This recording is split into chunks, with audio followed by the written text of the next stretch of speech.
दोस्तों, जैसा कि आप सभी को पता है कि प्रयागराज में महाकुंभ मेला लग रहा है। इसी को लेकर मौलाना शहाबुद्दीन रज़वी बरेलवी का बड़ा बयान सामने आया है। उन्होंने कहा कि महाकुंभ प्रयागराज में 54 बीघा ज़मीन वक्फ बोर्ड की भी है, लेकिन फिर भी वहां पर मुसलमानों की एंट्री को बैन कर दिया गया और मुसलमानों को दुकानें नहीं लगाने दी गईं। इतना कुछ होने के बाद भी मुसलमानों ने कोई भी हंगामा नहीं किया। मुसलमानों ने दरियादिली दिखाई। इसी तरह हिंदुओं को भी मुसलमानों के प्रति दरियादिली दिखाना चाहिए। और उसके सबूत दिए हैं, उसकी मिसालें भी बहुत सारी मिलेंगी।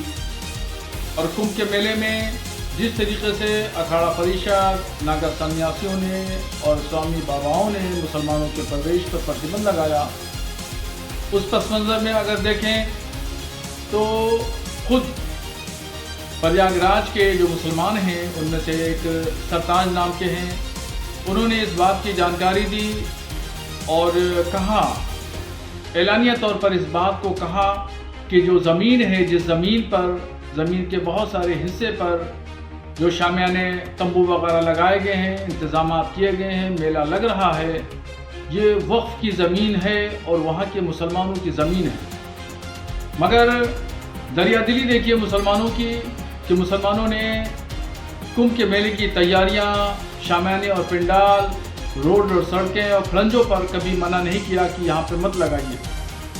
और तंग दिली देखिए अखाड़ा परिषद के लोगों की कि वो लोग जो है वो मुसलमानों के प्रवेश पर वहाँ पे ठेला लगाने, खोंचा लगाने से भी मना कर रहे हैं कि वहाँ कोई भी मुसलमान एंट्री नहीं करेगा।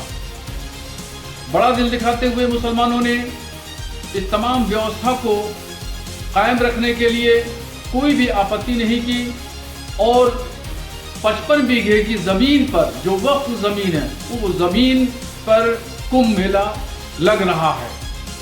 तो ये तमाम चीज़ें जाहिर करती हैं कि कहाँ से कौन तंगदिली, छोटे दिल का मुजाहरा कर रहा है और कौन लोग हैं जो बड़े दिल का मुजाहरा कर रहे हैं। इन तमाम चीज़ों को बहुत गौर से साधु संतों को सोचना चाहिए।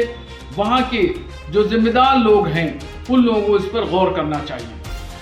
इसी चीज़ का हवाला देते हुए मौलाना शहाबुद्दीन रज़वी बरेलवी ने कहा कि वहाँ के साधुओं को भी सोचना चाहिए कि हम नफ़रती पोस्टर लगाकर नफ़रत फैला रहे हैं और मुसलमानों ने हमें अपनी ज़मीन पर मेला लगाने लेकर के कोई भी आपत्ति नहीं जताई और कोई भी हंगामा नहीं किया।